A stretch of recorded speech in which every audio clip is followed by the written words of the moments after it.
Hind public news देश और दुनिया की सही सटीक और अहम खबरों के लिए देखते रहिए हिंद पब्लिक न्यूज। हम दिखाते हैं हमेशा सच।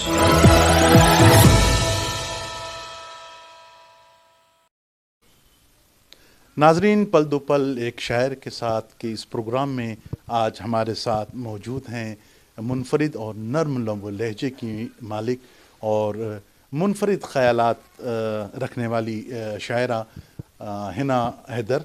और आज हम आपको उन्हीं के ज़ुबानी उन्हीं के अशार सुनाना चाहते हैं। मुलाहिज़ा फरमाएं। ज़िंदगी का सफ़र तो बस ये मुझे ख़ुद नहीं पता कि शायरी कब शुरू हुई और कैसे हुई, क्योंकि घर का माहौल था, ये सही बात है। क्योंकि मेरे नाना शायर थे, मेरे मामू शायर थे, लेकिन मैंने नाना को अपने नहीं देखा। मेरी पैदाइश से भी पहले उनका इंतकाल हो चुका था। मामू की शायरी मैंने सुनी बहुत है, क्योंकि वो जब आते थे तो वो ख़ास तौर से शायद वो ये समझते थे कि मैं सुनती हूँ और मुझे मज़ा आता है, तो वो मुझे सुनाते थे। तो मेरे मामू की शायरी का मेरे ऊपर बहुत असर हुआ और मुझे शायरी पसंद आने लगी। और फिर मेरे पापा को भी शायरी बहुत पसंद थी, तो घर का ये माहौल था कि अगर मुशायरे हो रहे हैं शहर में तो उनके नाम पे पासेस आते थे और वो लोग जाते भी थे, और वहाँ से पापा को जो भी पसंद आते थे शेर वो उसी पास के ऊपर लिख के ले आते थे। और फिर आ कर के घर में उस पर बात होती थी, उसको बताया ये डिस्कस होता था कौन सा शेर किस शायर का बहुत अच्छा लगा। मम्मी को भी बहुत शायरी में दिलचस्पी थी। शायरी नहीं करती थी, लेकिन अदब फ़हम और बहुत ज़्यादा शायरी पसंद करती थी वो। एक सवाल बहुत अहम है कि जब आपने पढ़ाई शुरू की उस ज़माने में कभी ये जहन में आया कि शायरी करना चाहिए? मैं उस ज़माने में भी शायरी कर रही थी। शुरू में तो बहुत बचपन में मैं नोहे कहती थी, बहुत छोटेपन में मुझे याद है, लेकिन अब वो कौन सा नोहा था मुझे उसका इस वक्त जहन में नहीं आ रहा है। लेकिन हाँ, लोगों ने उसको बताया था कि ये बहर में है। ये बहुत बचपन की बात है मेरी। और उसके बाद फिर मैं शायद क्लास 6 या 7 में थी, तो मेरी एक दोस्त थी और उसकी बर्थडे थी, और उस ज़माने में अय्याम अज़ा चल रहे थे। तो मैंने कहा कि मुझे गिफ्ट उसको देना है। तो उन्होंने कहा कि घर वालों ने कहा कि नहीं, इसमें तुम गिफ्ट नहीं, बर्थडे नहीं मनाई जाती। तो फिर मैंने उसके लिए गज़ल कही थी। वो गज़ल तो क्या ही थी, लेकिन ये कि बाद में मुझे लगा कि हाँ, ये गज़ल के उसमें है दायरे में। अदरवाइज़ तो हम यही समझते थे कि ये मैंने कोई पोएम की तरह से मैंने कुछ उसको कहा है। तो दिलचस्पी क्या इंग्लिश के साथ भी रही? क्योंकि आप कह रही हैं कि जो मीडियम था वो इंग्लिश था, और इंग्लिश जाहिर सी बात आपकी बड़ी मजबूत रही होगी, तो कभी इसमें पोइट्री में आपने कभी हाथ आजमाइश की? नहीं, घर का माहौल तो बहुत ज़्यादा उर्दू वाला था। इंग्लिश मीडियम थी, मतलब मेरा मीडियम ऑफ जो एजुकेशन था वो इंग्लिश था। तो लैंग्वेज में अभी आप देख रहे हैं, मैं बात भी कर रही हूँ, तो कहीं ना कहीं कुछ लफ्ज़ इंग्लिश, कुछ वो मिली जुली मैंने ही हमेशा बोली। घर में पूरी तरह इंग्लिश तो कहाँ ही बोलते, क्योंकि वो तो डांट ही पड़ जाती कि इतनी भी ज़रूरत नहीं है। लेकिन हाँ, ये था कि शायरी पसंद थी शुरू से ही, और वो कैसे हुआ क्या हुआ नहीं मालूम, पसंद। जब पहली आपने पहला शेर या पहली गज़ल कही, तो क्या अभी उसका कोई मतला और कोई शेर याद? जी, मुझे याद है, और मेरे साथ साथ मेरी बहुत सी दोस्तों को, मेरे बहुत से भाई बहनों को भी याद है। तो एक दिन मैंने किसी जगह मैंने सुनाया था, तो मेरे भाई ने मुझे फ़ोन करके कहा कि एक शेर तुम उसमें से भूल गई हो, वो ये सुन लो। तो वो थी कि ए दोस्त, तुझको इस जहाँ की हर खुशी मिले, जैसी तुझे पसंद हो वो ज़िंदगी मिले, और आंसू की एक बूंद ना आँखों में आ सके, जो साथ उम्र भर रहे ऐसी हंसी मिले, और पलकों से काटे चुन सकूं मैं तेरी राह के, राहे वफ़ा की हर कली तुझको खिली मिले, और कुछ भी हिना के पास दुआ के सिवा नहीं, कर ले कबूल फिर भी अगर कुछ कमी मिले। तो ये मुझे ख़ुद नहीं मालूम था, अभी भी मुझे नहीं पता शायद ये पूरी तरह से उस पैरा में आती है कि नहीं आती है, लेकिन मैंने तब कही थी जब मुझको खुद ये अंदाज़ा नहीं था कि ये क्या है।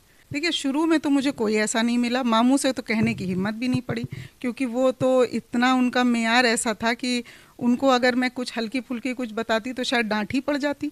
तो मैंने कभी उनको नहीं सुनाया। और उसके बाद फिर ये मैं ज़रूर कहती हूँ, और मैं हर जगह कहती हूँ कि मेरा पहले उस्ताद मीर अनीस थे, क्योंकि गायबाना उसके हिसाब से आपने उस्ताद कि हमारे घर में मरसिया और वो जो इतना ज़्यादा पढ़ा जाता था, तो उसकी वजह से शायद मुझे लगता है कि अगर कोई मीर अनीस को अच्छे से पढ़ ले तो उसको शेर कहना तो आ जाएंगे। तो वो चीज़ शायद थी। और उसके बाद फिर शादी हो गई, इत्तेफाक, और शायद बहुत हुस्न इत्तेफाक कि मेरे शौहर को भी शायरी में बहुत दिलचस्पी थी, वो ख़ुद भी करते थे। तो एक डायरी मेरे पास थी, एक उनके पास थी, तो हम लोग एक दूसरे को सुनाया करते थे। और वो मेरे सबसे पहले क्रिटिक आज भी हैं।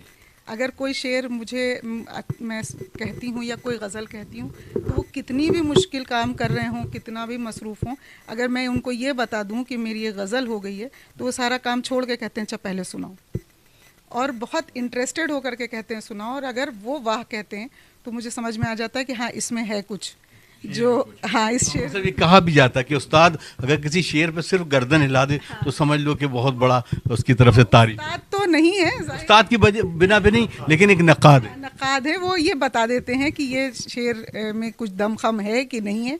और उसके बाद तो खैर कई लोग ऐसे आए जिन्होंने मुझे शायरी की तरफ और ज़्यादा मेरा रुझान बढ़ाया, जिसमें कई नाम हैं। मैं अगर उनका नाम ना लूँ तो फिर मेरी वो होगी। तो उसमें मेरी सबसे पहली मुलाकात वासिफ़ फ़ारूक़ी साहब से हुई थी। और वो शायद शादी के बाद, क्योंकि मेरे शौहर के वो बड़े भाई की हैसियत रखते हैं, चचा की हैसियत रखते हैं, तो उन्होंने मुझे इनकरेज बहुत किया। इस्लाह तो बहुत कम ली मैंने उनसे कई जगह पर। कभी ऐसा हुआ मैंने जब उनको भेजा तो उस पर, लेकिन मैं उनसे एक बात ये कहती थी कि आप मुझे मेरी गज़लें सही करके ना भेजिएगा, आप मुझे गलतियाँ बताइएगा। कई सालों के बाद जब मैं स्टेज पर भी आ गई और बहुत, फिर मेरी ताज रिजवी साहब से मुलाकात हुई और अफीफ़ सिराज साहब से मुलाकात हुई, और बहुत से ऐसे नाम हैं जो मतलब एक वो ग्रुप सा बन गया। ख़ास तौर से जो बेहतरी मेरी शायरी में आई है, मैं समझती हूँ, तो जब कोविड आया तो हम लोगों ने ये इस पे किया कि घर में सब लोग बैठे बोर हो रहे हैं। तो मैंने सिराज भाई से कहा कि सिराज भाई क्या ऐसा हो सकता है कि हम लोग ऑनलाइन हम लोग एक जूम मीटिंग की तरह से बैठें, कुछ एक नशिस्त की तरह, तो थोड़ा सा दिमाग जो है ये टेंशन से निकले। और तो उस पर बस वो एक ग्रुप था रेख्ता का ऑनलाइन। ये रेख्ता वो वाला रेख्ता नहीं है दिल्ली वाला, लेकिन वो एक ऑनलाइन ग्रुप है जिसमें बाबर इमाम साहब का शुरू किया हुआ है। तो हम लोगों ने सब ने मिल करके वो एक जूम मीटिंग शुरू हुई, वो रोज़ की हो गई। और फिर होता क्या था कि उसमें हम लोगों को रोज़ एक गज़ल सुनाना होती थी। वो एक प्रेशर रहता था रोज़ कि एक गज़ल कहनी है। फिर उस पर हम लोग सब लोग बैठ करके, सबकी एक एक गज़ल होती थी, बहुत से लोग थे उसमें जुड़े हुए, 10-12 लोग। अच्छा ये गज़ल है, इसमें ये शेर है, इस पर आप ये कर सकती हैं। अच्छा ये सिर्फ मेरा ही नहीं, हम लोग सब एक दूसरे का। अच्छा ना, एक बहुत अहम जो सवाल एकदम जहन में आया, क्योंकि जाहिर सी बात इंग्लिश मीडियम पढ़ने वाला कोई भी शख्स हो, उसके तलफ़ुज़ वाकई होगा कि कोई ज़बान ख़ानदान से मिली हुई अदब, क्योंकि वो मादरी ज़बान भी है, तो तलफ़ुज़ तो कहीं कोई गड़बड़ हो ही नहीं सकता, ये यकीन है। लेकिन जब कभी अल्फाज में रद्द-बदल होता है कि कोई चीज़ अलिफ से लिखी है और वो ऐन से लिखी है, क्योंकि प्रोनाउंसिएशन तो उसी तरीके से होता है, तो ये कैसे संभाला और कैसे उर्दू में इसको डाला? नहीं, ये तो मैंने फिर सीखा, क्योंकि मुझे ये सारी चीज़ें समझ में आने लगी थी कि कहाँ पर लोगों से सुनने में, लोगों की, अब जैसे ये मैं बता रही हूँ ग्रुप में, तो हम लोग बहुत डिस्कस करते थे। शायरी पर बात होती थी, अदब पर बात होती थी, किसी एक शायर को लेकर के फिर उसकी पूरी ज़िंदगी पर बात होती थी। तो ये हम लोगों का आप समझिए 2 साल चला, 1-2 दिन नहीं चला, 2 साल। और रोज़ सबके हम लोग कहते थे, हम लोगों के सबके दीवान बन गए रोज़ एक गज़ल कहने के चक्कर में। नहीं, मजमुआ तो नहीं आया। एक मेरी देवनागरी में एक छोटी सी किताब आई थी बहुत पहले, लेकिन वो मैंने नहीं कराई थी। मेरे बहनोई ने मेरी बचपन की सारी शायरी उठा करके मेरी डायरी और वो करवा दी थी, तो मैंने उसको अभी फ़िलहाल तो हटा दिया है, क्योंकि वो अब उर्दू के लेवल पर या शायरी और अदब के लेवल पर वो शायरी नहीं है। अच्छा, एक आपकी बहुत मकबूल गज़ल या नज़्म कहें औरत के हवाले से, तो मैं ये चाहता हूँ और नाज़रीन भी कि आपने उसको बहुत बड़े पैमाने पे लोगों के दरमियान सुनाई है, हमारे इस तवस्सुल से चैनल के ज़रिए, क्योंकि आपकी शायरी और हमारा चैनल अगर आगे बढ़ेगा तो हम आपकी दुआएं हमारे लिए शामिल हाल रहेंगी। तो ये मेरी नज़्म है, मैं आपको हाज़िर करती हूँ कि बिनते हव्वा हूँ मैं, औरत है मेरा इसमें शरीफ। बिनते हव्वा हूँ मैं, औरत है मेरा इसमें शरीफ, है ये पहचान मेरी और यही है तारीफ़। और मुझको है फ़ख्र कि उस कौम से निस्बत है मेरी, मुझको है फ़ख्र कि उस कौम से निस्बत है मेरी, फ़ातिमा मरियम और सीता सी हैं रहबर जिसकी, और मैं भी अशरफ हूँ निगाहों में खुदा की मेरे, मेरी तो गोद में खेले हैं मसीहा कितने, और कितने वलियों ने मेरे हाथ की रोटी खाई, कितने शाहों ने मेरे पाँव में जन्नत पाई, और मैं ही पत्थर के मकानों को बनाती घर हूँ, मैं ही दुनियाए मोहब्बत का हंसी महवर हूँ, और मेरे औसाफ गिनाने को ये कागज़ कम है, मेरे औसाफ गिनाने को ये कागज़ कम है, सिन्फ़े नाजुक हूँ मगर रूह मेरी रुस्तम है, मेरे औसाफ गिनाने को ये कागज़ कम है, सिन्फ़े नाजुक हूँ मगर रूह मेरी रुस्तम है, और मैंने जज्बों के तसद्दुक़ का भरम रखा है, मेरी ही ज़ात से मंसूब हर एक रिश्ता है, और माँ बहन हूँ कभी बीवी तो कभी बेटी हूँ, कोई किरदार हो मर्दों से वफ़ा करती हूँ, माँ बहन हूँ कभी बीवी तो कभी बेटी हूँ, कोई किरदार हो मर्दों से वफ़ा करती हूँ, हाँ मगर शर्ते वफ़ा ये है कि पाऊँ भी वफ़ा, हाँ मगर शर्ते वफ़ा ये है कि पाऊँ भी वफ़ा, मैं भी इंसान हूँ कमतर नहीं रुतबा मेरा, और रिश्तों से अलग भी है मेरी एक हस्ती, जो फ़क़त घर में ही महदूद नहीं रह सकती, और गुंचाओ गुल से भी कब चाहिए तशबीह मुझे, गुंचाओ गुल से भी कब चाहिए तशबीह मुझे, हुस्ने सीरत से मेरे दीजिए तरजीह मुझे, और मेरी जुल्फ़ों मेरे काजल की न बातें कीजिए, कुछ मेरे ज़ौक़ व ज़हानत को भी अच्छा कहिए, और हैसियत हो नहीं सकती नज़रअंदाज मेरी, रोक सकता नहीं अब कोई भी परवाज़ मेरी, आसमां क्या है खला तक है रसाई मेरी, अज़्म दे सकता है ख़ुद बढ़ के गवाही मेरी, और इंदिरा हूँ मैं टेरेसा हूँ मलाला हूँ मैं, इंदिरा हूँ मैं टेरेसा हूँ मलाला हूँ मैं, जिसने दुनिया को झुकाया वो इरादा हूँ मैं, और मेरा हरगिज़ नहीं कहना मुझे बरतर समझें, मेरा हरगिज़ नहीं कहना मुझे बरतर समझें, मर्द हज़रात मुझे सिर्फ़ बराबर समझें, मर्द हज़रात मुझे सिर्फ़ बराबर समझें, और मैं चलूँ शाना बशाना तो बुरा मत माने, मेरी अज़मत मेरी हुर्मत को ज़रा पहचाने, और बिनते हव्वा हूँ हिना बात बड़ी है मेरी, बिनते हव्वा हूँ हिना बात बड़ी है मेरी, नाम औरत है मेरा ज़ात बड़ी है मेरी। बहुत तो आपकी बड़ी खूबसूरत नज़्म आपने जो है हमारे नाज़रीन के लिए पेश की, कुछ ऐसे अशार जो आपको पसंद हो अपने, कुछ मतलब मुख्तसरन जैसे 5-6 अशार वो भी हमें अलग-अलग एक कि आंधियों को ये गुमा है कि बुझा देंगी चिराग, आंधियों को ये गुमा है कि बुझा देंगी चिराग, और चिरागों को ये ज़िद है कि उजाला हो जाए, और लोग जलते जंगलों की लकड़ियाँ चुन ले गए, हम नज़र में सब्ज़ यादों का धुआं ले जाएंगे, लोग जलते जंगलों की लकड़ियाँ चुन ले गए, हम नज़र में सब्ज़ यादों का धुआं ले जाएंगे, और ऐसे ही मेरे कुछ मुतफ़र्रिक़ अशार मैं आपके सामने हाज़िर करती हूँ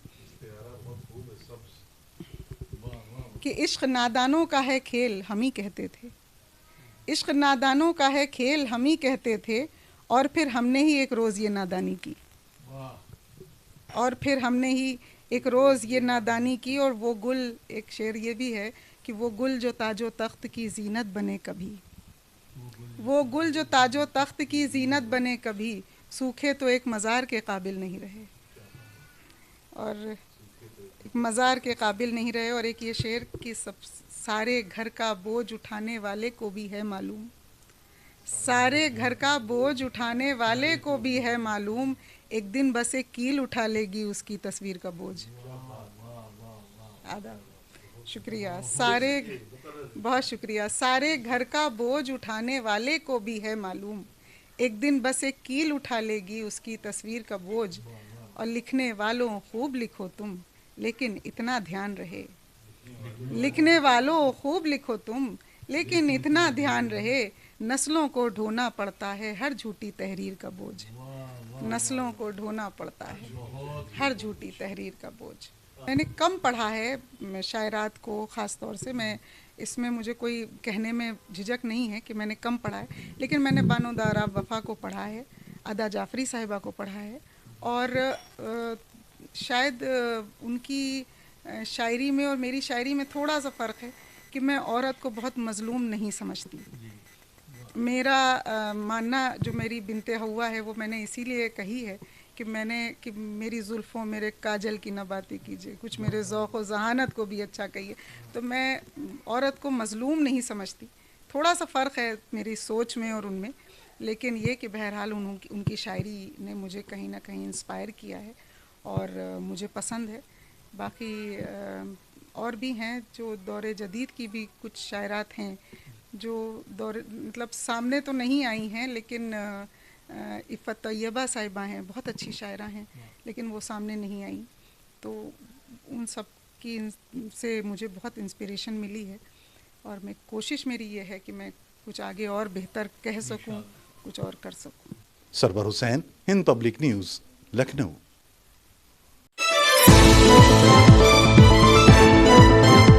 हिंद पब्लिक न्यूज देश और दुनिया की सही सटीक और अहम खबरों के लिए देखते रहिए हिंद पब्लिक न्यूज।